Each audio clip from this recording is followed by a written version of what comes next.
আমরা ট্রেডিংয়ের মধ্যে একটা সাইড ইনকাম সোর্সের জন্য, আমরা সবাই জানি ট্রেডিং করতে হলে একটা সাইড ইনকাম সোর্স লাগে। এই জন্য আমরা P2P বিজনেস শুরু করার ট্রাই করতেছি। P2P বিজনেস করার ট্রাই করতেছি কত ক্যাপিটাল দিয়ে? 10,000 20,000 ক্যাপিটাল দিয়ে। এটা কতটুকু valid? Just give me 1 minute. দেখেন ভাই, P2P ব্যবসা হচ্ছে প্রপারলি ওয়ে, উইদাউট স্ক্যাম। আপনার এখানে টাকা যাবে না, লসের কোনো প্রবাবিলিটি নেই, লস হওয়ার কোনো সম্ভাবনা নেই। Just a middle man, like a food পান্ডার চাকরির মতো।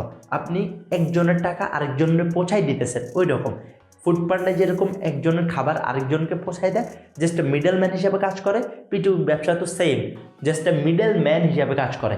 এখন আপনি যেটা করতে পারেন সেটা হচ্ছে যে এই P2P ব্যবসাটা শুরু করবেন একটু বড় ক্যাপিটাল দিয়ে। প্রথমে এক্সপিরিয়েন্সের জন্য ছোট ক্যাপিটাল দিয়ে করতে পারেন, বাট আপনার যদি সাস্টেনেবল একটা 10 15 20 30 হাজার টাকার একটা ইনকাম প্রতি মাসে বাইর করতে হয়, অবশ্যই আপনি ট্রাই করবেন একটু বড় ক্যাপিটাল ডিপ্লয় করার। যেহেতু আপনার কোনো রিস্ক নেই, সেহেতু আপনি যদি একটু চালাক হন তাহলে অবশ্যই এই ব্যবসাটা পারবেন। আর যারা এই ব্যবসা সম্পর্কে এখনও জানেন না, অবশ্যই উপরে দেওয়া আমার ভিডিওটা দেখে নেবেন। 3টা ভিডিও মেক করছি, এই 3টা ভিডিও দেখলে আপনি পুরো A to Z P2P ব্যবসা সম্পর্কে একদম ভালোভাবে জেনে যাবেন ইনশাআল্লাহ। আসসালামু আলাইকুম।